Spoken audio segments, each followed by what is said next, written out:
सत श्री अकाल जी। तुसीं प्राइम मिनिस्टर टैलीविजन देख रहे हो। मैं हसवਰਨ सिंह टैणा तो दोस्तों हर रोज़ की तरह ही प्रोग्राम खबर की खबर लैके हाज़र हाँ।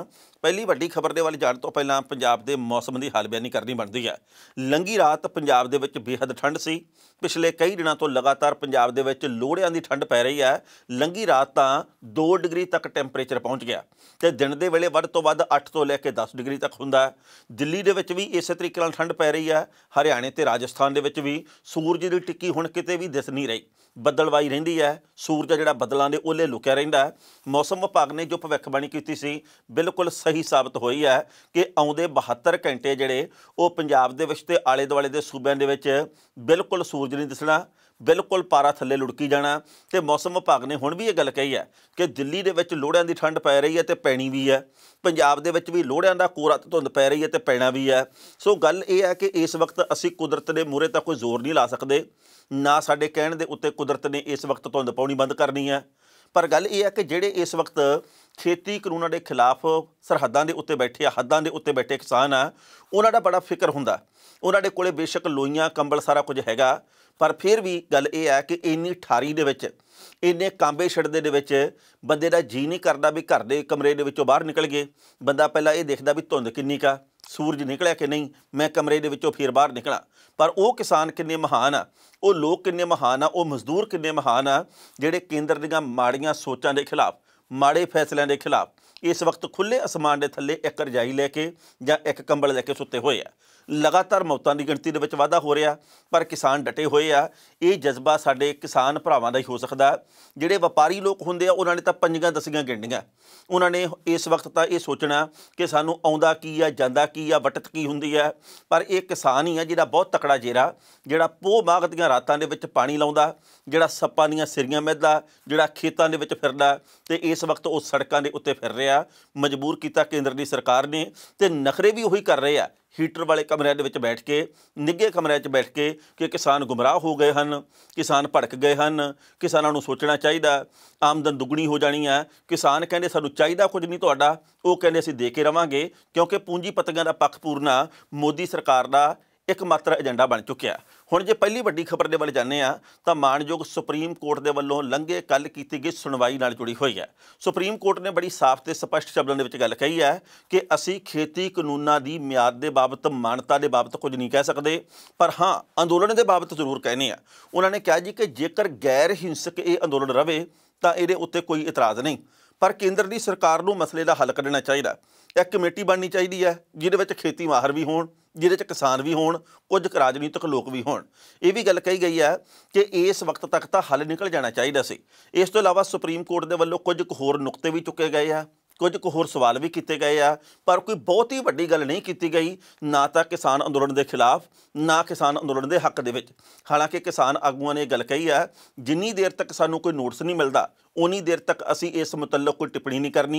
किसान आगूआं का यह कहना कि असी अपने वकील साथियों के नाल सलाह करके हर गल करते हैं तो वकीलों के वल्लों ही इस मसले के उत्ते फैसला लिया जाऊगा, क्योंकि मन्निया कुछ लोगों के वल्लों ये भी जा रहा भी हो सकता मोदी सरकार के वल्लों अपना ही बंदा खड़ा करके ते अदालत दे विच पटीशन पवाती होवे अंदोलन के खिलाफ भी चलो प्रभाव पऊगा, दबाव बनूगा किसानों के उत्ते भी चलो हुण तां अदालत के वल्लों कह दिता गया, सुप्रीम कोर्ट के वल्लों कह दिता गया, आपां पिछां नूं मोड़ा कट लैंदे आ। पर किसानों ने यह गल कही है जिहड़ी भी कमेटी बननी है जां बनाउणी आ उहदे विच चंगे लोग होण, उहदे विच चंगे किसान आगू होण, उहदे विच चंगे खेती माहर होण, पर कमेटी उदों बने जदों खेती कानून रद्द हो जाण। पर इस गल दे उत्ते केंद्र की सरकार के मंत्री आउंदे नहीं। पहलां इस रिपोर्ट का वेरवा साझा करते हैं तो बाद विच करांगे टिप्पणी। पिछले 22 दिन तो देश भर के किसान खेती कानूनों के खिलाफ दिल्ली दीआं हद्दां दे उत्ते डटे हुए हैं। इस दौरान 3 खेती कानूनों की संविधानक जायज़ता नूं चुनौती देण वालियां पटीशनां की सुनवाई करदिआं चीफ जस्टिस ऑफ इंडिया की अगवाई वाली सुप्रीम कोर्ट की बेंच ने कहा कि वह फिलहाल कानूनां की वैधता का फैसला नहीं करेगी। दस दईए कि इस तो पहलां सुप्रीम कोर्ट ने बुधवार नूं भी संकेत दिता सी कि वह एक कमेटी बना सकती है जिहदे विच सरकार ते किसान जथेबंदियां दे लोग होणगे तां जो विरोध खत्म होवे ते किसानां दा अंदोलन खत्म हो जाए। खेतीबाड़ी कानूनां दे मुद्दे दे उत्ते सुप्रीम कोर्ट ने कहा सब तो पहलां ते इकलौता फैसला ਕਿਸਾਨੀ ਵਿਰੋਧ ਪ੍ਰਦਰਸ਼ਨ ਤੇ ਨਾਗਰਿਕਾਂ ਦੇ ਬੁਨਿਆਦੀ ਅਧਿਕਾਰਾਂ ਬਾਰੇ ਕਰਨਾ ਹੈ। ਚੀਫ ਜਸਟਿਸ ਨੇ ਕਿਹਾ ਕਿ ਕਿਸਾਨਾਂ ਨੂੰ ਵਿਰੋਧ ਕਰਨ ਦਾ ਅਧਿਕਾਰ ਹੈ, ਪਰ ਇਹ ਕਿਵੇਂ ਦਾ ਹੋ ਸਕਦਾ, ਇਹਦੇ ਉੱਤੇ ਚਰਚਾ ਕੀਤੀ ਜਾ ਸਕਦੀ ਹੈ। ਅਦਾਲਤ ਨੇ ਕਿਹਾ ਕਿ ਅਸੀਂ ਪ੍ਰਦਰਸ਼ਨ ਦੇ ਅਧਿਕਾਰ ਨੂੰ ਘਟਾ ਨਹੀਂ ਸਕਦੇ। ਸਿਰਫ ਇੱਕ ਚੀਜ਼ ਹੈ ਜਿਸ ਨੂੰ ਅਸੀਂ ਨੋਟਿਸ ਕਰ ਸਕਦੇ ਹਾਂ, ਉਹ ਹੈ ਇਸ ਨਾਲ ਕਿਸੇ ਦੀ ਜ਼ਿੰਦਗੀ ਨੂੰ ਨੁਕਸਾਨ ਨਾ ਪਹੁੰਚਾਉਣਾ। ਸੁਪਰੀਮ ਕੋਰਟ ਨੇ ਅੱਗੇ ਕਿਹਾ ਕਿ ਅਸੀਂ ਖੇਤੀਬਾੜੀ ਮਾਹਰਾਂ ਤੇ ਕਿਸਾਨ ਯੂਨੀਅਨਾਂ ਦੇ ਇੱਕ ਨਿਰਪੱਖ ਤੇ ਸੁਤੰਤਰ ਪੈਨਲ ਦੇ ਗਠਨ ਦੇ ਉੱਤੇ ਵਿਚਾਰ ਕਰ ਰਹੇ ਹਾਂ ਤਾਂ ਜੋ ਖੇਤੀਬਾੜੀ ਕਾਨੂੰਨ ਦੇ ਵਿੱਚ ਖਾਮੀਆਂ ਨੂੰ ਹੱਲ ਕੀਤਾ ਜਾ ਸਕੇ। ਦੱਸ ਦੇਈਏ ਕਿ ਕਿਸਾਨ ਪਿਛਲੇ ਕਈ ਦਿਨਾਂ ਤੋਂ 3 ਖੇਤੀਬਾੜੀ ਕਾਨੂੰਨਾਂ ਦੇ ਖਾਤਮੇ ਦੀ ਮੰਗ ਨੂੰ ਲੈ ਕੇ ਰਾਜਧਾਨੀ ਦੀਆਂ ਹੱਦਾਂ ਦੇ ਉੱਤੇ ਵਿਰੋਧ ਪ੍ਰਦਰਸ਼ਨ ਕਰ ਰਹੇ ਨੇ।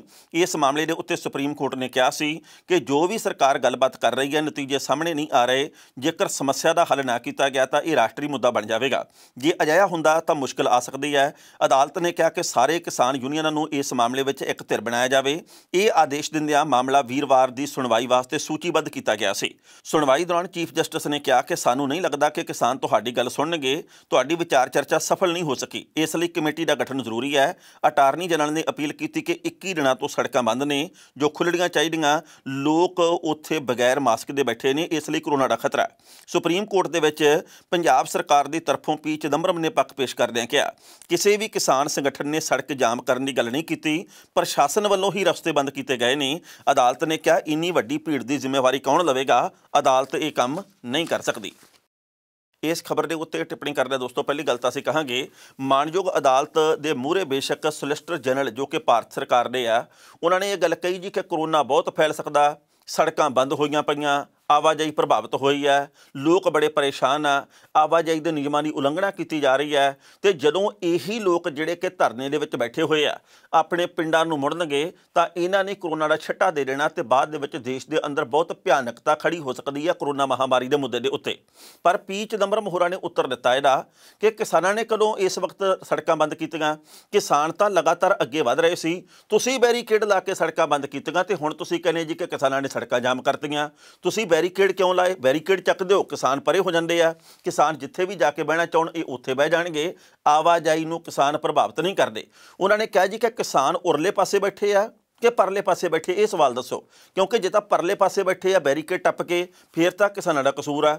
ਪਰ ਜੇਕਰ ਤੁਸੀਂ ਬੈਰੀਕੇਡ ਮੂਹਰੇ ਲਾਤੇ ਤੇ ਕਿਸਾਨ ਪਿੱਛੇ ਬੈਠੇ ਆ, ਮਤਲਬ ਕਿਸਾਨ ਤੁਸੀਂ ਰੋਕੇ ਆ, ਇਹ ਆਪ ਨਹੀਂ ਰੁਕੇ। ਸੜਕਾਂ ਤੁਸੀਂ ਬੰਦ ਕੀਤੀਆਂ, ਤੁਹਾਡੀ ਪੁਲਿਸ ਨੇ ਕੀਤੀਆਂ। ਉਸ ਤੋਂ ਅਗਲੀ ਗੱਲ ਇਹ ਹੈ ਕਿ ਸੁਪਰੀਮ ਕੋਰਟ ਦੇ ਵੱਲੋਂ ਜਿਸ ਤਰੀਕੇ ਦੇ ਨਾਲ ਮਿੱਠੀ ਜੀ ਝਾੜ ਕੇਂਦਰ ਨੂੰ ਵੀ ਪਾਈ ਗਈ ਹੈ, ਜਿਵੇਂ ਕਮੇਟੀ ਬਣਾਉਣ ਦੀ ਗੱਲ ਕੀਤੀ ਗਈ ਹੈ, ਇਸ ਮਾਮਲੇ ਦੇ ਉੱਤੇ ਆਉਂਦੇ ਦਿਨਾਂ ਦੇ ਵਿੱਚ ਕੀ ਵਿਚਾਰ ਆਉਂਦੀ ਹੈ ਇਹਦੇ ਬਾਬਤ ਅਸੀਂ ਉਡੀਕ ਕਰਾਂਗੇ। ਪਰ 2-3 ਗੱਲਾਂ ਹੋਰ ਕਰਨੀਆਂ ਬਣਦੀਆਂ। ਹਾਲੇ ਵੀ ਬੀਜੇਪੀ ਦੇ ਕੁਝ ਕੁ MP ਇਹੋ ਜਿਹੇ ਆ ਜਿਹੜੇ ਸਿਰ ਦੀ ਵਰਤੋਂ ਸਿਰਫ ਵਾਲ ਵਾਹੁਣ ਦੇ ਲਈ ਕਰਦੇ ਆ, ਜਿਨ੍ਹਾਂ ਦਾ ਸਿਰ ਦੇ ਨਾਲ ਸੋਚਣ ਦੇ ਨਾਲ ਸੰਬੰਧ ਹੀ ਕੋਈ ਨਹੀਂ ਗਾ। ਰਵੀ ਕਿਸ਼ਨ ਜਿਹੜੇ ਕਿ ਬੀਜੇਪੀ ਦੇ ਸੰਸਦ ਮੈਂਬਰ ਆ ਗੋਰਖਪੁਰ ਤੋਂ, ਉਹਨਾਂ ਨੇ ਅੱਜ ਫਿਰ ਕੱਛ ਦੇ ਵਿੱਚੋਂ ਮੂੰਗਲੀ ਕੱਢ ਮਾਰੀ ਹੈ। ਕਹਿੰਦੇ ਵੀ ਇਹ ਜਿਹੜਾ ਕਿਸਾਨ ਅੰਦੋਲਨ ਆ ਇਹਦੇ ਵਿੱਚ ਫੰਡਿੰਗ ਚੀਨ ਤੋਂ ਹੁੰਦੀ ਆ, ਪਾਕਿਸਤਾਨ ਤੋਂ ਹੁੰਦੀ ਆ ਅਤੇ ਕੈਨੇਡਾ ਤੋਂ ਹੋ ਰਹੀ ਆ। ਉਹ ਇਹ ਗੱਲ ਕਹਿੰਦੇ ਆ ਕਿ ਇਹਨਾਂ ਨੂੰ ਪੈਸਾ ਬਹੁਤ ਆ ਰਿਹਾ ਅਤੇ ਖਾਲਿਸਤਾਨ ਦੇ ਨਾਅਰੇ ਲੱਗ ਰਹੇ ਆ, ਇਸ ਕਰਕੇ ਬੜੀ ਮਾੜੀ ਗੱਲ ਹੈ। ਪਰ ਮੈਂ ਇਸ ਗੱਲ ਦਾ ਜ਼ਰੂਰ ਨੁਕਤਾ ਚੁੱਕਣਾ ਚਾਹੁੰਦਾ ਕਿ ਜਦੋਂ ਪੰਜਾਬ ਦੇ ਅਤੇ ਸਮੁੱਚੇ ਭਾਰਤ ਦੇ ਵੱਖ-ਵੱਖ ਪਾਰਟੀਆਂ ਦੇ ਨੇਤਾ ਵਿਧਾਨ ਸਭਾ ਜਾਂ ਲੋਕ ਸਭਾ ਦੀਆਂ ਚੋਣਾਂ ਦੇ ਮੌਕੇ ਲਾਂਗੜ ਚੱਕ ਕੇ ਵਿਦੇਸ਼ਾਂ ਨੂੰ ਤੁਰ ਪੈਂਦੇ ਆ ਵੀ ਨਾਲੇ ਤਾਂ ਉੱਥੇ ਮੀਟਿੰਗਾਂ ਕਰਕੇ ਆਉਂਦੇ ਆ, ਨਾਲੇ ਉੱਥੋਂ ਡਾਲਰ ਪਾਉਂਡ ਦਰਾਮ ਇਕੱਠੇ ਕਰਕੇ ਲਿਆਵਾਂਗੇ, ਅਤੇ ਉਦੋਂ ਨਹੀਂ ਵਿਦੇਸ਼ੀ ਫੰਡਿੰਗ ਹੁੰਦੀ। ਜੇ ਵਿਦੇਸ਼ਾਂ ਦੇ ਵਿੱਚੋਂ ਖਾਸ ਕਰਕੇ ਕੈਨੇਡਾ, ਅਮਰੀਕਾ, ਨਿਊਜ਼ੀਲੈਂਡ, ਆਸਟ੍ਰੇਲੀਆ ਜਾਂ ਹੋਰ ਵੱਖ-ਵੱਖ ਦੇਸ਼ਾਂ ਦੇ ਵਿੱਚੋਂ ਕਿਸਾਨ ਭਰਾਵਾਂ ਦੀ ਆਰਥਿਕ ਮਦਦ ਦੇ ਵਾਸਤੇ ਤਿਲ ਫੁੱਲ ਪੈਸੇ ਭੇਜੇ ਜਾ ਰਹੇ ਆ, ਇਹ ਤੁਹਾਨੂੰ ਵਿਦੇਸ਼ੀ ਫੰਡਿੰਗ ਜਾਪਦੀ ਹੈ। ਜੇਕਰ ਪਾਕਿਸਤਾਨ ਜਾਂ ਚੀਨ ਦੇ ਵੱਲੋਂ ਫੰਡਿੰਗ ਕੀਤੀ ਜਾ ਰਹੀ ਹੈ, ਤੁਹਾਡੀਆਂ ਏਜੰਸੀਆਂ ਸੁੱਤੀਆਂ ਪਈਆਂ, ਤੁਸੀਂ ਉਸ ਏਜੰਸੀ ਨੂੰ ਵਰਤੋ ਜਿਹੜੀ ਕਿ ਇਸ ਸਭ ਕੁਝ ਨੂੰ ਲੱਭ ਲਵੇ ਅਤੇ ਕਿਵੇਂ ਪੈਸੇ ਆਉਂਦੇ ਆ ਉਹਦੇ ਉੱਤੇ ਬਣਦੀ ਕਾਰਵਾਈ ਕਰੋ। ਪਿਛਲੇ ਦਿਨੀ ਸ਼ਿਵ ਸੈਨਾ ਦੇ ਆਗੂ ਸੰਜੇ ਰਾਉਤ ਨੇ ਵੀ ਇਹ ਗੱਲ ਕਹੀ ਸੀ ਕਿ ਜੇਕਰ ਪਾਕਿਸਤਾਨ ਅਤੇ ਚੀਨ ਆ ਕੁਝ ਕਰਦੇ, ਤੁਸੀਂ ਦੋਵਾਂ ਦੇ ਉੱਤੇ ਸਰਜੀਕਲ ਸਟਰਾਈਕ ਕਰ ਦਿਓ। ਉਦੋਂ ਫਿਰ ਕੋਈ ਨਹੀਂ ਬੋਲਿਆ। ਮਤਲਬ ਇਹ ਆ ਵੀ ਹਾਲੇ ਵੀ ਉਹ ਲੋਕ ਤਿੱਥਾਂ ਕਰਨ ਤੋਂ ਬਾਅਦ ਨਹੀਂ ਆਉਂਦੇ। ਉਹਨਾਂ ਦੇ ਦਿਮਾਗ ਦੇ ਵਿੱਚ ਇੱਕ ਚਿੱਪ ਇਹੋ ਜਿਹੀ ਪਾਈ ਗਈ ਹੈ ਵੀ ਉਹਨਾਂ ਨੇ ਇੱਕੋ ਰੱਟ ਦੇ ਉੱਤੇ ਲੱਗੇ ਰਹਿਣਾ, ਇੱਕੋ ਲੀਹ ਦੇ ਉੱਤੇ ਤੁਰੇ ਜਾਣਾ। ਇਸੇ ਤਰੀਕੇ ਨਾਲ ਯੂਪੀ ਦਾ ਇੱਕ ਸੰਸਦ ਮੈਂਬਰ ਆ ਬੀਜੇਪੀ ਦਾ, ਉਹ ਕਹਿੰਦਾ ਜੀ ਅਸਲ ਦੇ ਵਿੱਚ ਇਹ ਕਿਸਾਨ ਅੰਦੋਲਨ ਆ ਜਿਹੜਾ ਇਹ ਹਿੰਦੂ ਵਿਰੋਧੀ ਆ ਅਤੇ ਇਹ ਮੋਦੀ ਵਿਰੋਧੀ ਆ। ਉਹਨਾਂ ਨੇ ਇਸ ਗੱਲ ਨੂੰ ਰੰਗਤ ਦੇਣ ਦੀ ਕੋਸ਼ਿਸ਼ ਕੀਤੀ ਧਾਰਮਿਕ। ਇਹ ਅੰਦੋਲਨ ਆ ਜਿਹੜਾ ਇਸ ਵਕਤ ਚੱਲ ਰਿਹਾ, ਇਹ ਨਾ ਤਾਂ ਹਿੰਦੂ ਵਿਰੋਧੀ ਆ, ਨਾ ਇਹ ਮੋਦੀ ਵਿਰੋਧੀ ਹੈ।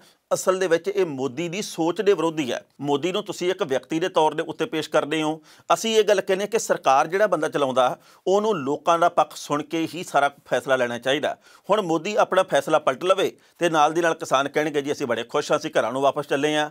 ਸੋ ਗੱਲ ਸੋਚਣ ਵਿਚਾਰਨ ਵਾਲੀ ਇਹ ਹੈ ਕਿ ਕਿਸਾਨ ਇਸ ਵਕਤ ਲਗਾਤਾਰ ਮੌਤ ਦੀ ਬੁੱਕਲ 'ਚ ਜਾ ਰਹੇ ਆ। इस वक्त संत राम सिंह होरां दी खुदकुशी है जिहड़ी जिन्हां ने गोली मार के आत्म हत्या की है, उहदे बाबत सारा देश है जिहड़ा सोग दे विच डुੱਬਿਆ होया। पर केंद्र दी सरकार दे नाल जुड़े हुए लोकां नूं शर्म हाले भी नहीं आ रही भी इन्नी वड्डी गिणती दे विच लोक विरोध प्रगट कर रहे आ, मौत दी बुक्कल 'च जा रहे आ, असीं तोल के बोलेंगे। हैरानी हुंदी है भी ये लोग किहड़ी मिट्टी दे बने आ। केंद्र दी सरकार मनदी नहीं, मनाउण दी कोशिश कर रही है। लगातार नरेंद्र सिंह तोमर जिहड़े कि केंद्रीय खेतीबाड़ी मंत्री है, वो इस गल दे उत्ते अड़े होए आ कि सोध करवा लो, साथों होर सोध करवा लो, पर खेती कानून रद्द नहीं होने। ये क्यों नहीं रद्द होने, सवालों का सवाल ये है। जिवें मैं कल भी गल कीती सी, अज भी दोहराउणी बनदी है। बीजेपी के एक सीनियर नेता ने यह गल कही है, वो कहना जी कि मोदी नूं 56 इंच की छाती वाला बनाउण दे लई, ਵੱਡੀ ਬ੍ਰਾਂਡਿੰਗ ਬਣਾਉਣ ਦੇ ਲਈ, ਇੱਕ ਧੱਕੜ ਪ੍ਰਧਾਨ ਮੰਤਰੀ ਸਾਬਤ ਹੋਣ ਦੇ ਲਈ ਪਤਾ ਹੀ ਨਹੀਂ ਕਿੰਨੇ ਕੁ ਪੈਸੇ ਲੱਗੇ ਆ ਤੇ 6.5 ਵਰਿਆਂ ਦੇ ਵਿੱਚ ਇੱਕ ਬ੍ਰਾਂਡ ਤਿਆਰ ਕੀਤਾ ਗਿਆ ਕਿ ਮੋਦੀ ਹੈ ਤਾਂ ਝੁਕਤਾ ਨਹੀਂ। ਤੇ ਜੇਕਰ ਕਿਸਾਨਾਂ ਦੇ ਅੱਗੇ ਝੁਕ ਗਿਆ ਸਾਡਾ ਤਾਂ ਬ੍ਰਾਂਡ ਹੀ ਖਤਮ ਹੋ ਜਾਣਾ, ਫਿਰ ਅਸੀਂ ਕਿਹੜੇ ਪਾਸੇ ਜਾਵਾਂਗੇ, ਸਾਡੇ ਪੱਲੇ ਤਾਂ ਕੱਖ ਨਹੀਂ ਰਹਿਣਾ। ਆਪਦੀ ਬ੍ਰਾਂਡਿੰਗ ਕਰਨ ਦੇ ਚੱਕਰ ਦੇ ਵਿੱਚ ਕਿਸਾਨ ਮਾਰ ਦਿਓ, ਦੇਸ਼ ਦਾ ਅੰਨਦਾਤਾ ਮਾਰ ਦਿਓ। ਇਹ ਸਾਡੀ ਭਾਜਪਾ ਜਿਹਨੂੰ ਕਿ ਅਸੀਂ ਇਹ ਗੱਲ ਕਹਿੰਦੇ ਰਹੇ ਹਾਂ ਘਰ ਘਰ ਮੋਦੀ ਹਰ ਘਰ ਮੋਦੀ, ਇਹ ਉਹਦਾ ਹਾਲ ਆ। ਅੱਜ ਨਰਿੰਦਰ ਸਿੰਘ ਤੋਮਰ ਹੋਰਾਂ ਦੇ ਵੱਲੋਂ 8 ਨੁਕਤਿਆਂ ਵਾਲੀ ਇੱਕ ਚਿੱਠੀ ਕਿਸਾਨ ਆਗੂਆਂ ਨੂੰ ਲਿਖੀ ਗਈ ਹੈ।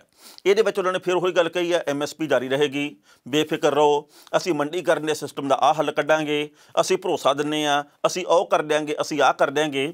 ਕਿਸਾਨ ਇੱਕੋ ਗੱਲ ਕਹਿੰਦੇ ਜਦੋਂ ਕਿ ਖੇਤੀ ਕਾਨੂੰਨ ਰੱਦ ਕਰੋ ਤਾਂ ਅਸੀਂ ਮੁੜ ਜਾਾਂਗੇ, ਪਰ ਫਿਰ ਕਿਹੜੀ ਗੱਲੋਂ ਵਿਚਾਲੇ ਟਿੰਡ 'ਚ ਕੰਨਾ ਪਾਇਆ ਜਾਂਦਾ। ਸਵਾਲ ਤਾਂ ਇਹ ਹੈ, ਨਰਿੰਦਰ ਸਿੰਘ ਤੋਮਰ ਸ਼ਾਇਦ ਇਹ ਸਾਬਤ ਕਰ ਰਹੇ ਆ ਕਿਉਂਕਿ ਸੁਪਰੀਮ ਕੋਰਟ ਦੇ ਵਿੱਚ ਉੱਤਰ ਵੀ ਦੇਣਾ ਹੁੰਦਾ ਕਿ ਅਸੀਂ ਤਾਂ ਬਹੁਤ ਵਾਰ ਜੀ ਗੱਲਬਾਤ ਦੀ ਕੋਸ਼ਿਸ਼ ਕੀਤੀ, ਅਸੀਂ ਤਾਂ ਚਿੱਠੀਆਂ ਵੀ ਬੜੀਆਂ ਲਿਖੀਆਂ, ਅਸੀਂ ਤਾਂ ਮਨਾਉਣ ਦੀ ਕੋਸ਼ਿਸ਼ ਬੜੀ ਕੀਤੀ, ਪਰ ਗੱਲਬਾਤ ਦੀ ਲੜੀ ਇਹਨਾਂ ਨੇ ਹੀ ਤੋੜੀ ਹੈ। ਸਾਡੀ ਚਿੱਠੀ ਦਾ ਉੱਤਰ ਨਹੀਂ ਦਿੱਤਾ, ਸਾਡੇ ਪ੍ਰਸਤਾਵ ਨੂੰ ਨਕਾਰ ਦਿੱਤਾ।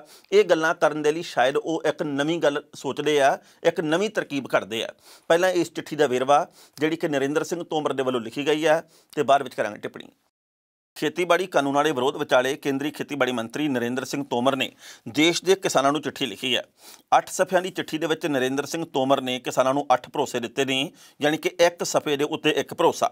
ਉਹਨਾਂ ਨੇ ਕਿਹਾ ਕਿ ਸਰਕਾਰ MSP ਦੇ ਉੱਤੇ ਲਿਖਤੀ ਭਰੋਸਾ ਦੇਣ ਨੂੰ ਤਿਆਰ ਹੈ।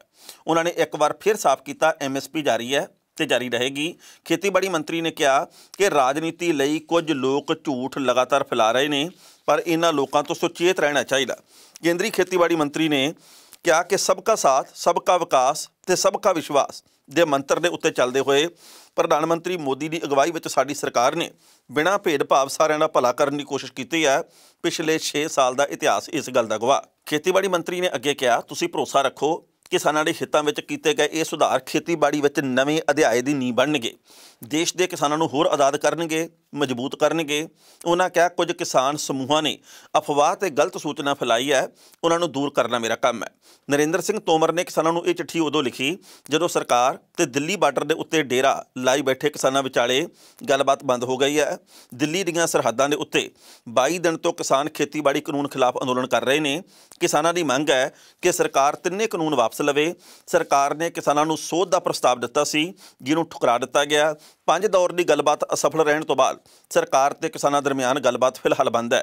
ਖੇਤੀਬਾੜੀ ਮੰਤਰੀ ਨੇ 8 ਭਰੋਸੇ ਦਿੱਤੇ, ਜਿਹਦੇ ਵਿੱਚ ਪਹਿਲਾ ਕਿ ਕਿਸਾਨ ਦੀ ਜ਼ਮੀਨ ਨੂੰ ਖਤਰਾ ਨਹੀਂ ਹੋਵੇਗਾ, ਮਾਲਕਾਨਾ ਹੱਕ ਉਹਨਾਂ ਦਾ ਹੀ ਰਹੇਗਾ। ਕਿਸਾਨ ਨੂੰ ਤੈਅ ਸਮੇਂ ਦੇ ਉੱਤੇ ਭੁਗਤਾਨ ਕੀਤਾ ਜਾਵੇਗਾ, ਤੈਅ ਸਮੇਂ 'ਤੇ ਭੁਗਤਾਨ ਨਾ ਕਰਨ 'ਤੇ ਜੁਰਮਾਨਾ ਲੱਗੇਗਾ। ਖੁੱਲ੍ਹੇ ਬਾਜ਼ਾਰ ਦੇ ਵਿੱਚ ਚੰਗੇ ਮੁੱਲ 'ਤੇ ਫਸਲ ਵੇਚਣ ਦਾ ਬਦਲ ਹੋਵੇਗਾ। MSP ਜਾਰੀ ਹੈ ਤੇ ਜਾਰੀ ਰਹੇਗੀ। ਮੰਡੀਆਂ ਚਾਲੂ ਹਨ ਤੇ ਚਾਲੂ ਰਹਿਣਗੀਆਂ। ਸਮਝੌਤਾ ਫਸਲਾਂ ਲਈ ਹੋਵੇਗਾ, ਜ਼ਮੀਨ ਲਈ ਨਹੀਂ। ਕਿਸਾਨ ਜਦੋਂ ਚਾਹੁਣ ਸਮਝੌਤਾ ਖਤਮ ਕਰ ਸਕਦੇ ਨੇ। ਤੇ ਆਖਰੀ ਨੁਕਤਾ ਇਹਦੇ ਵਿੱਚ ਕਿ APMC ਮੰਡੀਆਂ ਕਾਨੂੰਨ ਦੇ ਦਾਇਰੇ ਤੋਂ ਬਾਹਰ ਹਨ। ਇਸ ਖਬਰ ਦੇ ਉੱਤੇ ਟਿੱਪਣੀ ਕਰ ਰਿਹਾ ਦੋਸਤੋ, ਪਹਿਲੀ ਗੱਲ ਤਾਂ ਅਸੀਂ ਕਹਾਂਗੇ ਨਰਿੰਦਰ ਸਿੰਘ ਤੋਮਰ ਹੋਰਾਂ ਦੇ ਵੱਲੋਂ ਕਿਸਾਨਾਂ ਨੂੰ ਜਿਹੜੀ ਅੱਜ 8 ਸਫ਼ਿਆਂ ਦੀ ਤੇ 8 ਨੁਕਤਿਆਂ ਵਾਲੀ ਚਿੱਠੀ ਲਿਖੀ ਗਈ ਹੈ, ਇਹਦੇ ਵਿੱਚ ਕੁਝ ਵੀ ਨਵਾਂ ਨਹੀਂ ਹੈ। ਇਹੀ 8 ਗੱਲਾਂ ਜਿਹੜੀਆਂ ਉਹ ਹੁਣ ਤੱਕ ਹੋਈਆਂ 5 ਮੀਟਿੰਗਾਂ ਦੇ ਵਿੱਚ ਕਿਸਾਨ ਆਗੂਆਂ ਨੇ ਮੂਹਰੇ ਕੀਤੀਆਂ, ਜਿਨ੍ਹਾਂ ਨੂੰ ਕਿ ਰੱਦ ਕਰ ਦਿੱਤਾ ਗਿਆ। ਕਿਸਾਨ ਇਹ ਗੱਲ ਕਹਿੰਦੇ ਵੀ ਤੁਸੀਂ ਸਾਡੇ ਭਲੇ ਦੇ ਲਈ ਕਹਿੰਦੇ ਵੀ ਕਾਨੂੰਨ ਬਣਾਏ, ਅਸੀਂ ਕਹਿੰਦੇ ਆ ਜੀ ਕਿ ਸਾਨੂੰ ਤੁਹਾਡੇ ਵੱਲੋਂ ਕੀਤਾ ਗਿਆ ਭਲਾ ਨਹੀਂ ਚਾਹੀਦਾ, ਸਾਨੂੰ ਪਹਿਲਾਂ ਵਾਲੀ ਹਾਲਤ ਦੇ ਵਿੱਚ ਹੀ ਰਹਿਣ ਦਿਓ। ਫਿਰ ਰੌਲਾ ਕਿਹੜੀ ਗੱਲ ਦਾ? ਜਦੋਂ ਕਿਸਾਨ ਨਹੀਂ ਮੰਨਦੇ, ਜਦੋਂ ਕਿਸਾਨ ਇਹ ਗੱਲ ਕਹਿੰਦੇ ਵੀ ਤੁਹਾਡੀ ਗੱਲ ਗਲਤ ਆ, ਉਦੋਂ ਕਹਿ ਦਿੱਤਾ ਜਾਂਦਾ ਜੀ ਇਹ ਤਾਂ ਕਾਂਗਰਸ ਦੇ ਚੱਕੇ ਹੋਏ ਹਨ, ਇਹ ਤਾਂ ਆਮ ਆਦਮੀ ਪਾਰਟੀ ਦੇ ਚੱਕੇ ਹੋਏ ਹਨ, ਇਹ ਤਾਂ ਬਾਕੀ ਵਿਰੋਧੀ ਪਾਰਟੀਆਂ ਦੇ ਵੱਲੋਂ ਚੱਕੇ ਹੋਏ ਹਨ। ਕਿਸਾਨ ਮਰ ਰਹੇ ਆ, ਕੋਈ ਕਿਸੇ ਦੇ ਚੱਕਿਆਂ ਮਰਦਾ, ਪਹਿਲੀ ਗੱਲ ਤਾਂ ਇਹ ਸੋਚਣ ਵਾਲੀ ਆ। ਕੋਈ ਕਿਸੇ ਦੇ ਚੱਕਿਆਂ ਤੋਂ ਇਹ ਗੱਲ ਕਹਿੰਦਾ ਜੀ ਕਿ ਮੈਂ ਠੰਡ ਦੇ ਵਿੱਚ 22 ਦਿਨ ਬੈਠਾ ਰਹੂੰਗਾ। ਕੋਈ ਕਿਸੇ ਦੇ ਚੱਕਿਆਂ ਇਹ ਗੱਲ ਕਹਿੰਦਾ ਕਿ ਭਾਈ ਮੈਂ ਸੜਕ ਦੇ ਉੱਤੇ ਬਹਿ ਜਾਂਦਾ ਹੁੰਦਾ ਤੇ ਮੈਂ 20 22 25 ਦਿਨ ਘਰ ਨੂੰ ਨਹੀਂ ਜਾਂਦਾ ਹੁੰਦਾ। ਕੋਈ ਘੰਟੇ ਲਈ ਚੱਕਿਆ ਜਾਊ, ਕੋਈ 2 ਘੰਟੇ ਲਈ ਚੱਕਿਆ ਜਾਊ, ਕੋਈ ਚੁੱਕਣਾ ਦੇ ਵਿੱਚ 2 ਦਿਨ ਦੇ ਲਈ ਆ ਜਾਊ। ਜਦੋਂ ਲੱਖਾਂ ਦੀ ਗਿਣਤੀ ਦੇ ਵਿੱਚ ਕਿਸਾਨ ਬੈਠੇ ਦਿੱਲੀ ਦੀ ਹੱਦ ਦੇ ਉੱਤੇ, ਆਪਾਂ ਫੇਰ ਕਹੀ ਜਾਂਦੇ ਆ ਕਿਸਾਨ ਚੁੱਕੇ ਗਏ ਹਨ, ਕਿਸਾਨ ਇੱਦਾਂ ਹੋ ਗਏ ਹਨ। ਸੋਚਣਾ ਵਿਚਾਰਨਾ ਬਣਦਾ ਕਿ ਇਸ ਵਕਤ ਸਰਕਾਰ ਦੀ ਸੋਚ ਕੀ ਆ, ਨਜ਼ਰੀਆ ਕੀ ਆ। ਤੇ ਨਜ਼ਰੀਆ ਇਹੀ ਹੈ ਕਿ ਕਿਸਾਨ ਆ ਜਿਹੜੇ ਆਪੇ ਢੈਲੇ ਪੈ ਜਾਣਗੇ, ਆਪੇ ਘਰਾਂ ਨੂੰ ਮੁੜ ਜਾਣਗੇ। ਇਹੀ ਸ਼ਾਇਦ ਸੋਚ ਹੈ ਵੀ ਕਿੰਨਾ ਕੁ ਚਿਰ ਟਾਕਰਾ ਕਰ ਲੈਣਗੇ। ਸਰਕਾਰ ਜਾਣ ਬੁੱਝ ਕੇ ਕਿਸਾਨਾਂ ਦੇ ਇਸ ਅੰਦੋਲਨ ਨੂੰ ਲਟਕਾ ਰਹੀ ਹੈ। ਕਿਸਾਨ ਆ ਜਿਹੜੇ ਉਹ ਸਬਰ ਦੇ ਨਾਲ ਮੁਕਾਬਲਾ ਜ਼ਬਰ ਦਾ ਕਰ ਰਹੇ ਆ। ਸਰਕਾਰੀ ਜ਼ਬਰ ਲਗਾਤਾਰ ਹੋ ਰਿਹਾ। ਜ਼ਬਰ ਸ਼ਬਦ ਮੈਂ ਇਸ ਕਰਕੇ ਵਰਤਿਆ ਕਿਉਂਕਿ ਦਿੱਲੀ ਨੋਇਡਾ ਜਿਹੜਾ ਚਿੱਲਾ ਬਾਰਡਰ ਹੈ, ਉਹਦੇ ਉੱਤੇ ਅੱਜ ਵੱਡੀ ਗਿਣਤੀ ਦੇ ਵਿੱਚ ਔਰਤਾਂ ਦੇ ਉੱਤੇ ਲਾਠੀ ਚਾਰਜ ਵੀ ਹੋਇਆ। ਉੱਥੇ ਕਿਸਾਨ ਆ ਜਿਹੜੇ ਉਹ ਪੁਲਿਸ ਦੇ ਵੱਲੋਂ ਹਿਰਾਸਤ ਦੇ ਵਿੱਚ ਲੈ ਲਏ ਗਏ ਆ। ਜਦੋਂ ਕਿਸਾਨਾਂ ਨੇ ਆ ਕੇ ਔਰਤਾਂ ਤੇ ਮਰਦਾਂ ਨੇ ਸੜਕ ਨੂੰ ਜਾਮ ਕਰਤਾ, ਉਸ ਤੋਂ ਬਾਅਦ ਦਿੱਲੀ ਦੀ ਪੁਲਿਸ ਨੇ ਡੰਡਾ ਵੀ ਭਰਾਇਆ ਉਹਨਾਂ ਦੇ ਉੱਤੇ। ਕਹਿਣ ਦਾ ਭਾਵ ਇਹ ਹੈ ਕਿ ਦਿੱਲੀ ਦੀ ਪੁਲਿਸ ਕਰੇ ਜਾਂ ਕਿਸੇ ਵੀ ਸੂਬੇ ਦੀ ਪੁਲਿਸ ਕਰੇ, ਉਹ ਠੀਕ ਹੈ, ਉਹ ਤਾਂ ਲੋਕ ਸੇਵਾ। ਤੇ ਜੇਕਰ ਬਿਨਾਂ ਹਥਿਆਰਾਂ ਤੋਂ ਖਾਲੀ ਹੱਥ ਲੋਕ ਇਹ ਗੱਲ ਕਹਿਣ ਕਿ ਮੋਦੀ ਸਰਕਾਰ ਮੁਰਦਾਬਾਦ, ਉਹ ਗਲਤ ਆ। ਉਹ ਲੋਕਾਂ ਦੀ ਚੁੱਕਣਾ ਦੇ ਵਿੱਚ ਆ ਜਾਂਦੇ ਆ। ਸੋ ਇਸ ਕਰਕੇ ਕੇਂਦਰੀ ਖੇਤੀਬਾੜੀ ਮੰਤਰੀ ਨਰਿੰਦਰ ਸਿੰਘ ਤੋਮਰ ਦੇ ਇਸ ਨੁਕਤੇ ਦਾ, ਇਸ ਚਿੱਠੀ ਦਾ ਕੋਈ ਤੁਕ ਨਹੀਂ ਬਣਦੀ, ਕੋਈ ਮੁੱਲ ਨਹੀਂ ਬਣਦਾ। ਤੇ ਇਹ ਗੱਲ ਮੈਂ ਨਹੀਂ ਕਹਿੰਦਾ, ਇਹ ਕਿਸਾਨ ਆਗੂ ਵੀ ਕਹਿੰਦੇ ਆ। ਉਹ ਕਹਿੰਦੇ ਵੀ ਜਦੋਂ ਗੱਲ ਹੀ ਮੁੱਕ ਗਈ ਆ ਕਿ ਅਸੀਂ ਕਹਿੰਦੇ ਵੀ ਖੇਤੀ ਕਾਨੂੰਨ ਰੱਦ ਕਰ ਦਿਓ, ਇਹ ਕਹਿੰਦੇ ਜੀ ਅਸੀਂ ਤੁਹਾਨੂੰ ਭਰੋਸਾ ਦਿੰਦੇ ਆ, ਤੁਸੀਂ ਸਾਨੂੰ ਇਹ ਭਰੋਸਾ ਦਿਓ ਵੀ ਕਦੋਂ ਰੱਦ ਕਰੋਗੇ। ਅਗਲੀ ਗੱਲ ਆਪਾਂ ਫੇਰ ਕਰਦੇ ਹਾਂ। ਕੇਂਦਰ ਦੀ ਸਰਕਾਰ ਇਸ ਗੱਲ ਦੇ ਬਾਰੇ ਜਾਣਦੀ ਹੈ ਕਿ ਪੰਜਾਬ ਦੇ ਕਿਸਾਨਾਂ ਨੂੰ, ਖਾਸ ਕਰਕੇ ਪੰਜਾਬ ਦੇ ਲੋਕਾਂ ਨੂੰ ਤੇ ਖਾਸ ਕਰਕੇ ਪੰਜਾਬ ਦੇ ਸਿੱਖਾਂ ਨੂੰ ਇਸ ਵਕਤ ਭਰੋਸੇ ਦੇ ਵਿੱਚ ਲੈਣਾ ਬੇਹੱਦ ਜ਼ਰੂਰੀ ਹੈ। ਪੰਜਾਬ ਦੇ ਕਿਸਾਨਾਂ ਨੇ ਇਹ ਉਦਮ ਕੀਤਾ ਕਿ ਅਸੀਂ ਖੇਤੀ ਕਾਨੂੰਨਾਂ ਦੇ ਖਿਲਾਫ ਲੜਾਈ ਲੜਨੀ ਆ। ਨਾਲ ਹਰਿਆਣਾ ਤੁਰਿਆ, ਦੋਵੇਂ ਭਰਾਵਾਂ ਦੇ ਤੁਰਨ ਤੋਂ ਬਾਅਦ ਭਾਰਤ ਦੇ ਬਾਕੀ ਸੂਬੇ ਵੀ ਤੁਰੇ। ਇਸੇ ਗੱਲ ਦੇ ਕਰਕੇ ਵੱਖੀ ਦੇ ਵਿੱਚ ਪੀੜ ਹੋ ਰਹੀ ਹੈ। ਇਸੇ ਗੱਲ ਕਰਕੇ ਕੇਂਦਰ ਦੀ ਸਰਕਾਰ ਨਵੀਆਂ ਕਾਢਾਂ ਕੱਢਦੀ ਹੈ। ਹੁਣ ਇੱਕ ਨਵੀਂ ਕਾਢ ਕੱਢੀ ਹੈ 2022 ਦੀਆਂ ਚੋਣਾਂ ਦੇ ਮੱਦੇਨਜ਼ਰ। ਜੋ ਕੁਝ ਵੀ ਸਿੱਖਾਂ ਦੇ ਲਈ ਘੱਟ ਜਾਂ ਵੱਧ ਹੁਣ ਤੱਕ ਕੇਂਦਰ ਦੀ ਸਰਕਾਰ ਨੇ ਕੀਤਾ, ਉਹਦੀ ਇੱਕ ਬੁਕਲੇਟ ਬਣਾ ਦਿੱਤੀ ਗਈ ਹੈ, ਉਹਦਾ ਇੱਕ ਕਿਤਾਬਚਾ ਬਣਾ ਦਿੱਤਾ ਗਿਆ। ਇਹ ਕਿਤਾਬਚਾ ਕਹਿੰਦੇ ਆ ਵੀ ਪੰਜਾਬ ਦੇ ਤੇ ਪੂਰੇ ਭਾਰਤ ਦੇ ਕੱਲੇ ਸ਼ਹਿਰ ਤੇ ਕੱਲੇ ਕਸਬੇ ਤੇ ਕੱਲੇ ਘਰ ਦੇ ਵਿੱਚ ਪਹੁੰਚਾਉਣਾ। ਖਾਸ ਕਰਕੇ ਪੰਜਾਬ ਦੇ ਵਿੱਚ ਤਾਂ ਇਹ ਖੂਬ ਵੱਡੇ ਪੱਧਰ ਦੇ ਉੱਤੇ ਪਹੁੰਚਾਉਣਾ। ਕੋਸ਼ਿਸ਼ ਇਹ ਕੀਤੀ ਜਾ ਰਹੀ ਹੈ ਦਰਸਾਉਣ ਦੀ ਕਿ ਤੁਸੀਂ ਐਵੇਂ ਕਰੀ ਜਾਂਦੇ, ਖੇਤੀ ਕਾਨੂੰਨਾਂ ਦਾ ਰੌਲਾ ਪਾਈ ਜਾਂਦੇ ਆ। ਆਹ ਦੇਖੋ ਸਾਡੀ ਸਰਕਾਰ ਸਿੱਖਾਂ ਦੇ ਲਈ ਕਿੰਨੀ ਫਿਕਰਮੰਦ ਹੈ। ਅਸੀਂ ਗੁਰੂ ਨਾਨਕ ਸਾਹਿਬ ਜੀ ਦਾ 550ਵਾਂ ਪ੍ਰਕਾਸ਼ ਦਿਹਾੜਾ ਵੱਡੇ ਪੱਧਰ ਤੇ ਮਨਾਇਆ। ਅਸੀਂ ਕਰਤਾਰਪੁਰ ਸਾਹਿਬ ਦਾ ਲਾਂਘਾ ਖੋਲ੍ਹਤਾ। ਅਸੀਂ 1984 ਕਤਲੇਆਮ ਦੇ ਦੋਸ਼ੀਆਂ ਨੂੰ ਸਜ਼ਾ ਵੀ ਦਵਾਈ ਹੈ। ਅਸੀਂ ਆਹ ਵੀ ਕਰ ਰਹੇ ਹਾਂ, ਅਸੀਂ ਉਹ ਵੀ ਕਰ ਰਹੇ ਹਾਂ। ਇਹਦੇ ਨਾਲ ਜੋ ਪੰਜਾਬ ਦੇ ਕਿਸਾਨ ਆ, ਪੰਜਾਬ ਦੇ ਲੋਕ ਆ, ਪੰਜਾਬ ਦਾ ਜਿਹੜਾ ਸਿੱਖ ਭਾਈਚਾਰਾ, ਉਹਦੇ ਮਨ ਦੇ ਉੱਤੇ ਕਿੰਨਾ ਕੁ ਅਸਰ ਪੈਂਦਾ, ਉਹ ਆਪਣੀ ਸੋਚ ਨੂੰ ਕਿੰਨਾ ਕੁ ਬਦਲਦਾ, ਵਕਤ ਬਿਆਨ ਕਰੂਗਾ। ਪਹਿਲਾਂ ਇਸ ਰਿਪੋਰਟ ਦਾ ਵੇਰਵਾ ਤੇ ਬਾਅਦ ਵਿੱਚ ਕਰਾਂਗੇ ਟਿੱਪਣੀ। ਖੇਤੀ ਕਾਨੂੰਨਾਂ ਨੂੰ ਲੈ ਕੇ ਕੇਂਦਰ ਸਰਕਾਰ ਦਾ ਵਿਰੋਧ ਹੋ ਰਿਹਾ। ਕਿਸਾਨਾਂ ਨੇ ਮੋਰਚਾ ਖੋਲ੍ਹਿਆ ਹੋਇਆ, ਸਰਕਾਰ ਦਾ ਵਿਰੋਧ ਕੀਤਾ ਜਾ ਰਿਹਾ। ਪਰ ਇਸ ਵਿਰੋਧ ਦੇ ਵਿਚਾਲੇ ਕੇਂਦਰ ਨੇ ਇੱਕ ਬੁਕਲੇਟ ਜਾਰੀ ਕੀਤੀ ਹੈ ਜਿਹਦੇ ਵਿੱਚ ਸਿੱਖਾਂ ਲਈ ਕੀਤੇ ਕੰਮਾਂ ਦਾ ਜ਼ਿਕਰ ਕੀਤਾ ਗਿਆ। ਇਹ ਗੱਲ ਕਹੀ ਗਈ ਹੈ ਕਿ 2019 ਦੇ ਵਿੱਚ ਕਰਤਾਰਪੁਰ ਸਾਹਿਬ ਦਾ ਲਾਂਘਾ ਖੋਲ੍ਹਿਆ ਗਿਆ, ਜਿਸ ਨਾਲ ਸੰਗਤ ਕਰਤਾਰਪੁਰ ਸਾਹਿਬ ਦੇ ਦਰਸ਼ਨ ਦਿਦਾਰੇ ਕਰ ਸਕੀ ਹੈ। ਇਹ ਸਿੱਖਾਂ ਦੀ ਲੰਮੇ ਸਮੇਂ ਦੀ ਮੰਗ ਹੈ ਜਿਹੜੀ ਕਿ ਪੂਰੀ ਕੀਤੀ ਅਸੀਂ। 550ਵਾਂ ਪ੍ਰਕਾਸ਼ ਦਿਹਾੜਾ ਗੁਰੂ ਨਾਨਕ ਸਾਹਿਬ ਜੀ ਦਾ ਮਨਾਇਆ ਗਿਆ। ਹਫ਼ਤੇ ਦੇ 5 ਦਿਨ ਗੁਰੂ ਨਾਨਕ ਦੇਵ ਜੀ ਦੇ ਨਾਲ ਜੁੜੇ ਹੋਏ ਸਥਾਨਾਂ ਤੋਂ ਲੰਘਦੀ ਹੋਈ ਰੇਲ ਗੱਡੀ ਚਲਾਉਣ ਦੀ ਯੋਜਨਾ। ਸੁਲਤਾਨਪੁਰ ਲੋਧੀ ਨੂੰ ਹੈਰੀਟੇਜ ਸਿਟੀ ਦੇ ਤੌਰ ਦੇ ਉੱਤੇ ਵਿਕਸਿਤ ਕੀਤਾ ਜਾ ਰਿਹਾ ਤੇ ਗੁਰੂ ਨਾਨਕ ਸਾਹਿਬ ਜੀ ਦੀ ਬਾਣੀ ਨੂੰ 15 ਭਾਰਤੀ ਭਾਸ਼ਾਵਾਂ ਦੇ ਵਿੱਚ ਛਾਪਣ ਦਾ ਕੰਮ ਜਾਰੀ ਹੈ। ਗੁਰੂ ਨਾਨਕ ਦੇਵ ਯੂਨੀਵਰਸਿਟੀ ਅੰਮ੍ਰਿਤਸਰ ਦੇ ਵਿੱਚ national institute of interfaith studies ਦੀ ਸਥਾਪਨਾ ਕੀਤੀ ਜਾ ਰਹੀ ਹੈ। ਬ੍ਰਿਟੇਨ ਦੀ ਇੱਕ ਯੂਨੀਵਰਸਿਟੀ ਦੇ ਵਿੱਚ ਵੀ ਗੁਰੂ ਨਾਨਕ ਦੇਵ ਜੀ ਦੇ ਉੱਤੇ ਇੱਕ ਬੈਂਚ ਸਥਾਪਿਤ ਕੀਤਾ ਜਾਵੇਗਾ। ਗੁਰੂ ਤੇਗ ਬਹਾਦਰ ਜੀ ਦਾ 450ਵਾਂ ਪ੍ਰਕਾਸ਼ ਪੁਰਬ ਸ਼ਰਧਾ ਨਾਲ ਮਨਾਇਆ ਜਾ ਰਿਹਾ। ਅਪ੍ਰੈਲ 2020 ਤੋਂ ਲੈ ਕੇ 2021 ਤੱਕ ਕਈ ਸਮਾਗਮ ਕਰਾਏ ਜਾ ਰਹੇ ਨੇ। 2016-17 ਦੇ ਵਿੱਚ ਗੁਰੂ ਗੋਬਿੰਦ ਸਿੰਘ ਜੀ ਦਾ 350ਵਾਂ ਪ੍ਰਕਾਸ਼ ਪੁਰਬ ਸ਼ਰਧਾ ਨਾਲ ਮਨਾਇਆ ਗਿਆ। ਗੁਰੂ ਗੋਬਿੰਦ ਸਿੰਘ ਜੀ ਦੀ ਯਾਦ ਦੇ ਵਿੱਚ ਡਾਕ ਟਿਕਟ ਜਾਰੀ ਕੀਤੀ ਗਈ ਤੇ ਜਾਮਨਗਰ ਦੇ ਵਿੱਚ ਗੁਰੂ ਗੋਬਿੰਦ ਸਿੰਘ ਜੀ ਦੀ ਯਾਦ ਦੇ ਵਿੱਚ 750 ਬਿਸਤਰਿਆਂ ਵਾਲਾ ਹਸਪਤਾਲ ਦਾ ਉਦਘਾਟਨ ਕੀਤਾ ਗਿਆ। ਅੰਮ੍ਰਿਤਸਰ ਤੋਂ ਨਾਂਦੇੜ ਜਾਣ ਵਾਲੇ ਸ਼ਰਧਾਲੂਆਂ ਲਈ ਵਿਸ਼ੇਸ਼ ਫਲਾਈਟ ਸ਼ੁਰੂ ਕੀਤੀ ਗਈ। ਸਿੱਖਾਂ ਲਈ ਵੱਡਾ ਕਦਮ ਚੁੱਕਦੇ ਹੋਏ ਸਰਕਾਰ ਨੇ ਕਾਲੀ ਸੂਚੀ ਵਿੱਚੋਂ ਸਿੱਖਾਂ ਦਾ ਨਾਂ ਹਟਾਇਆ। 314 ਨਾਂ ਵਾਲੀ ਸੂਚੀ ਦੇ ਵਿੱਚੋਂ 312 ਨਾਂ ਹਟਾਏ ਗਏ, ਜਿਸ ਨਾਲ ਵਿਦੇਸ਼ਾਂ ਦੇ ਵਿੱਚ ਰਹਿੰਦੇ ਕਈ ਸਿੱਖ ਭਾਰਤ ਦੇ ਵੱਲ ਆ ਸਕਦੇ ਨੇ। ਇਸ ਖਬਰ ਦੇ ਉੱਤੇ ਟਿੱਪਣੀ ਕਰਦੇ ਦੋਸਤੋ, ਪਹਿਲੀ ਗੱਲ ਤਾਂ ਅਸੀਂ ਕਹਾਂਗੇ ਕੇਂਦਰ ਦੀ ਸਰਕਾਰ ਨੂੰ ਇਸ ਵਕਤ ਪੰਜਾਬ ਦੀਆਂ 2022 ਦੀਆਂ ਵਿਧਾਨ ਸਭਾ ਚੋਣਾਂ ਦਿਸਦੀਆਂ। ਜਿਹਦੇ ਕਰਕੇ ਬੀਜੇਪੀ ਦੇ ਵੱਲੋਂ ਇਹ ਬੁਕਲੇਟ ਛਾਪੀ ਗਈ ਹੈ ਕਿ ਤੁਹਾਡੇ ਲਈ ਅਸੀਂ ਕੀ ਕੁਝ ਕੀਤਾ। ਇਹ ਅਸਲ ਦੇ ਵਿੱਚ ਅਹਿਸਾਨਨੁਮਾ ਗੱਲ ਪੇਸ਼ ਕੀਤੀ ਗਈ ਹੈ, ਤੁਹਾਡੇ ਲਈ ਅਸੀਂ ਆਹ ਵੀ ਕੀਤਾ, ਤੁਹਾਡੇ ਲਈ ਅਸੀਂ ਆਹ ਵੀ ਕੀਤਾ, ਤੁਹਾਡੇ ਲਈ ਅਸੀਂ ਆਹ ਵੀ ਕੀਤਾ। ਮੈਂ ਤਾਂ ਇਸ ਬੁਕਲੇਟ ਦੇ ਵਿੱਚ ਅਖੀਰ ਤੇ ਇਹ ਪੜ੍ਹਨ ਵੱਲੋਂ ਰਹਿ ਗਿਆ ਕਿ ਭਾਈ ਤੁਸੀਂ ਸਾਡਾ ਵਿਰੋਧ ਕਰ ਰਹੇ ਹੋ, ਅਸੀਂ ਤੁਹਾਡੇ ਲਈ ਕਿੰਨਾ ਕੁਝ ਕੀਤਾ। ਬਸ ਉਹਨਾਂ ਨੇ ਇਹ ਨਹੀਂ ਛਾਪਿਆ, ਬਾਕੀ ਸਾਰਾ ਕੁਝ ਲਿਖ ਦਿੱਤਾ। ਇਹਨਾਂ ਦੀ ਕੋਸ਼ਿਸ਼ ਇਹ ਆ ਕਿ ਸਿੱਖ ਭਾਈਚਾਰੇ ਨੂੰ ਖੁਸ਼ ਕਰ ਲਿਆ ਜਾਵੇ। ਜਿੱਥੇ ਜਿੱਥੇ ਵੀ ਦੁਨੀਆ ਦੇ ਵਿੱਚ ਸਿੱਖ ਭਾਈਚਾਰਾ ਵਸਦਾ ਉਹ ਸਾਡੇ ਪ੍ਰਤੀ ਆਪਣਾ ਨਜ਼ਰੀਆ ਬਦਲੇ, ਸਾਡੇ ਪ੍ਰਤੀ ਆਪਣੀ ਸੋਚ ਬਦਲ ਲਵੇ। ਪਰ ਇੱਦਾਂ ਹੋਣਾ ਨਹੀਂ, ਕਿਉਂਕਿ ਜਿਹੜੇ ਕੰਮ ਕੀਤੇ ਘੱਟ ਜਾਂ ਵੱਧ ਉਹ ਤੁਹਾਡੇ ਫਰਜ਼ ਦਾ ਹਿੱਸਾ ਸੀ, ਉਹ ਤੁਸੀਂ ਨੈਤਿਕ ਆਧਾਰ ਦੇ ਉੱਤੇ ਕਰਨੇ ਸੀ, ਪਰ ਉਹ ਵੀ ਮੰਗ ਕਰ ਕਰਕੇ ਜ਼ੋਰ ਪਾ ਕੇ ਕਰਵਾਏ ਗਏ ਆ। ਪਰ ਜਿਹੜਾ ਇਸ ਵਕਤ ਤੁਸੀਂ ਕੀਤਾ ਇਹਦੇ ਮੂਹਰੇ ਤਾਂ ਸਾਰਾ ਕੁਝ ਹੀ ਜਿਹੜਾ ਮੈਨੂੰ ਲੱਗਦਾ ਵੀ ਛੋਟਾ, ਕਿਉਂਕਿ ਇਹ ਤਾਂ ਲੋਕਾਂ ਦੀ ਕਿਰਤ ਖੋਹਣ ਦੀ ਗੱਲ ਹੈ। ਗੁਰੂ ਨਾਨਕ ਸਾਹਿਬ ਜੀ ਨੇ ਜਿਹੜੇ ਖੇਤਾਂ ਦੇ ਵਿੱਚ ਹਲ ਚਲਾਇਆ, ਤੁਸੀਂ ਉਸ ਹਲ ਦਾ ਮੁੱਠਾ ਖੋਹਣ ਦੀ ਕੋਸ਼ਿਸ਼ ਕੀਤੀ ਹੈ। ਤੁਸੀਂ ਖੇਤਾਂ ਨੂੰ ਖੋਹ ਕੇ, ਫਸਲਾਂ ਨੂੰ ਖੋਹ ਕੇ ਤੇ ਇਜਾਰੇਦਾਰੀ ਦੀ ਗੱਲ ਕੀਤੀ ਹੈ। ਇਸ ਕਰਕੇ ਮੈਨੂੰ ਲੱਗਦਾ ਹੈ ਕਿ ਇਸ ਬੁਕਲੇਟ ਦਾ ਬਹੁਤਾ ਅਸਰ ਨਹੀਂ ਹੋਣਾ। ਬਾਕੀ ਲੋਕਾਂ ਨੇ ਮਨ ਦੀ ਮਰਜ਼ੀ ਹੈ, ਉਹ ਕਿਹਦਾ ਕਦੋਂ ਤੇ ਕਿਵੇਂ ਪ੍ਰਭਾਵ ਕਬੂਲਦੇ ਆ। ਖਬਰਾਂ ਦੋਸਤੋ ਕਈ ਹੋਰ ਵੀ ਸਨ, ਪਰ ਜੋ ਵਕਤ ਦੀ ਘਾਟੇ ਰੁਕਣ ਦਾ ਇਸ਼ਾਰਾ ਕਰ ਰਹੀ ਹੈ। ਕੱਲ੍ਹ ਨੂੰ ਇਸੇ ਵੇਲੇ ਖਬਰ ਦੀ ਖਬਰ ਲੈ ਕੇ ਫਿਰ ਹਾਜ਼ਰ ਹੋਵਾਂਗੇ। ਉਦੋਂ ਤੱਕ ਲਈ ਆਗਿਆ ਦਿਓ। ਬਹੁਤ ਬਹੁਤ ਮਿਹਰਬਾਨੀ।